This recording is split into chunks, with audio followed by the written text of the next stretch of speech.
Atenção, bola parada agora para São Caetano, 16 minutos do primeiro tempo, 0-0 na Cleto, em São Caetano do Sul. Tudo igual por enquanto, a Ponte Preta vai empatando, somando um ponto na tabela de classificação. São Caetano não vence há 6 meses, situação desesperada no campeonato. Autorizado, vem bola direta, espalma Vinhas, voltou, rebote, Polidoro bateu na casinha.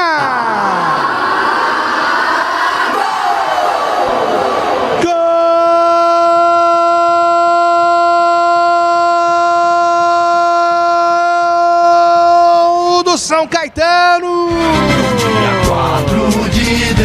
Caetano, número 4, na marca dos 17 minutos do primeiro tempo.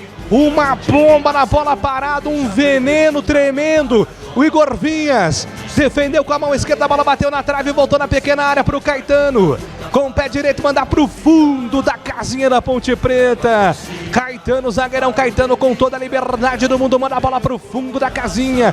O São Caetano abre o placar no Anacleto Campanella, faz 1-0 azulão para cima da Macaca. E o detalhe do gol na Bandeirantes é seu, Antônio Lupi. Chute muito forte do Charles, camisa número 2. Na falta cobrada, ela ainda quicou na grama na frente do Igor Vinhas, que rebateu. A bola ainda pegou na trave e sobrou nos pés do Caetano, zagueiro livre de marcação, que só teve o trabalho de empurrar para a rede. Caetano, camisa número 4, marca o primeiro gol dele no Campeonato Paulista, o primeiro do São Caetano no jogo. Tá no placar do Anacleto Campanella, São Caetano 1.0. Pane geral na defesa da Ponte.